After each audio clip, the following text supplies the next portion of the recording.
Want to actually experience a country without looking like a lost extra from a cruise ship? Let's face it, no one wants to be labeled a tourist, except maybe the guy wearing socks with sandals and filming everything. You know the type, the ones who stand out more than a vegan at a BBQ. Look, if you want to blend in, level up, and not get scammed at every corner, here's how not to travel like a tourist. First up, let's talk fashion, or lack thereof. Listen, I get it, you're excited to be in Paris, but newsflash, wearing an I-3 Paris shirt in Paris just screams, pickpocket me. You're practically begging someone to come and relieve you of your baguette money. Seriously, save the merch for your suitcase, or better yet, your grandma. She'll rock it better anyway. Trust me, blending in is about looking like you belong, not like you just walked out of a souvenir shop. And nothing says I don't belong here louder than a shirt that literally announces where you're from. Think about it, do you see Parisians walking around with I-3 Paris shirts? No, they're too busy looking effortlessly chic and judging your fashion choices. So ditch the tourist uniform, embrace your inner fashion chameleon, and try to blend in. Alright, let's talk communication, or should I say miscommunication. Here's a little secret: yelling in English louder doesn't magically make it the local language. They're not hard of hearing in other countries, folks. They just speak another language. Look, I understand the struggle is real when you're trying to order a croissant and the only French word you know is bonjour. But trust me, yelling croissant repeatedly while pointing isn't going to make it any easier. In fact, it might just make you the laughingstock of the bakery. Here's a revolutionary idea. Try a translation app. Or even better, learn a few basic phrases in the local language.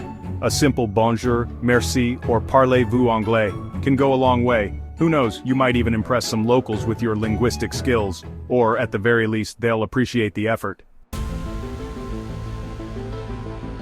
This next one is important, folks. Put down the phone. Yes, you. I see you. Look, I know you're excited to capture the local culture, but here's the thing, those locals are actual people just trying to live their lives. They're not exotic creatures put on this earth for your Instagram feed. Imagine if you were just trying to enjoy your morning coffee and a bunch of strangers started snapping pictures of you like you were the newest attraction at the zoo. Not cool, right? That woman selling mangoes? Yes, she's amazing. No, she doesn't want your phone 6 inches from her face. Before you start snapping away, use your words, ask permission. And if they say no, respect that, it's their right. Here's a thought.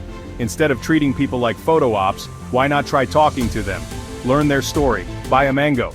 Who knows, you might even make a new friend. Chapter 4. Don't eat at restaurants with giant picture menus. Okay, let's be honest, we've all been there. You're starving, you're tired, and all you want is a decent meal. But here's the thing. If the menu has 30 flags, neon pictures, and someone yelling, "Hello, friend," run. Seriously, those restaurants are like tourist traps 101. They know you're desperate, and they're going to capitalize on it by serving you overpriced, mediocre food. Real food, my friends, doesn't need photos the size of iPads to entice you. Do yourself a favor and walk 2 blocks in any direction. Find a place where the menu is in the local language, the clientele is mostly locals, and the only thing yelling is the chef when the order is up. Trust me, your taste buds will thank you. Chapter 5. Avoid the obvious tour traps. Listen, I know you want to experience the real insert city country here, but here's a secret. The real insert city country here isn't hiding behind a $50 entrance fee and a gift shop full of overpriced trinkets. Do you need to see the overpriced cultural dance show next to the airport? No, you don't. The real magic happens when you venture off the beaten path away from the hordes of tourists and their selfie sticks. Talk to locals, ask for recommendations, join a walking tour with a small group, or get lost on purpose. You'll be surprised at what you find. Remember, real culture doesn't wear a costume and demand tips. It's in the everyday moments, the interactions with locals, the sights and sounds that you stumble upon when you're not looking for them. Chapter 6. Don't complain that it's not like home. Let's get real for a second. You're not at home. You're in a different country, experiencing different cultures, different customs, and yes, even different bathrooms. And that's the whole point, isn't it? Complaining that the food is too spicy, the toilets are too weird, or the people are too different is like going to a comedy show and complaining that the jokes are funny. You're missing the point. Embrace the differences. Try new things. Step outside of your comfort zone. Or at least fake it till you poop. Because at the end of the day, those differences are what make travel so enriching and eye-opening. So next time you're tempted to complain that it's not like home, remember? That's the whole point. Embrace the adventure. Chapter 7. Learn the local etiquette before you offend a whole village. Look, I know you don't want to be tourist, the one who accidentally sparks an international incident because they didn't know any better. Here's the thing, every country has its own unique set of customs and etiquette. What's considered polite in one place might be deeply offensive in another. For example, did you know that in some cultures showing your shoulders is considered scandalous? Or that in others tipping is considered rude? It's true. But don't worry, you don't need to become an expert in international diplomacy overnight. A little research goes a long way. Google is your friend. Before you go, take some time to learn about the local customs and etiquette. What are the do's and don'ts? What should you wear? How should you greet people? A little bit of effort can go a long way in showing respect for the local culture and avoiding any awkward or offensive situations. Remember, you're a guest in their home, so act like it. Chapter 8. Don't just stick to Instagram spots. Okay, I'll admit it, that waterfall on Instagram looks pretty damn cool. But here's the thing, it's not just you who saw it on Instagram. It's also not worth elbowing 40 influencers out of the way for a photo that will probably just end up lost in the abyss of your Instagram feed anyway. Look, I get it, we all love a good Instagrammable moment. But here's the thing, the most memorable travel experiences often happen when you put down the phone and look up at the world around you. So, by all means, take your photos, but don't let them dictate your entire trip. Explore beyond the gram, talk to locals, ask for recommendations, and get lost in the back streets.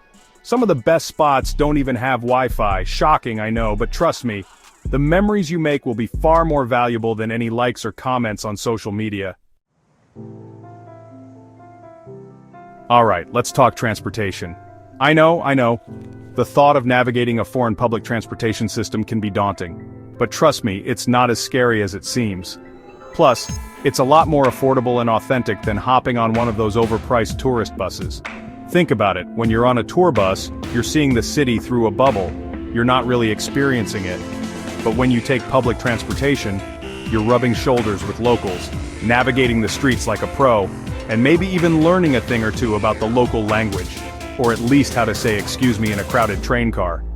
So ditch the tour bus, hop on the metro, and see the city like a local. You might even surprise yourself with how much you enjoy it. Here's a novel idea. You don't need to see 8 cities in 4 days. I know, it's tempting to try to cram as much as possible into your trip. But here's the thing. Travel isn't a race. It's not about checking off destinations on a list. It's about immersing yourself in new cultures, connecting with people, and creating memories that will last a lifetime. And you can't do that if you're constantly on the move, rushing from one tourist spot to the next. So slow down, stay longer in each place, breathe deeper, talk to locals, get lost in the moment. You'll be surprised at how much more you experience when you're not in a hurry. Last but not least, let's talk about respect. Remember, you might be on vacation, but someone lives there. Treat the place with respect, don't litter, don't be obnoxious. Don't be that person who thinks it's okay to climb all over ancient ruins or carve their name into historical landmarks. Be mindful of the environment. Don't be wasteful. Support local businesses. Be kind to the people. Remember, tourism can be a double-edged sword. It can bring much-needed revenue to communities, but it can also have a negative impact if not done responsibly. So be a responsible traveler. Respect the place, the people, and the culture. Leave a positive impact, not just a tourist-sized footprint. Look, travel isn't about pretending you're a local. It's about learning how to be a good guest. It's about embracing the unknown, respecting the unfamiliar, and maybe even laughing at yourself along the way. So skip the selfie stick, lower the volume on your terrible travel playlist, and experience the world without leaving behind a tourist-sized footprint. Go on, get out there and have some fun. Just try not to be that tourist, okay?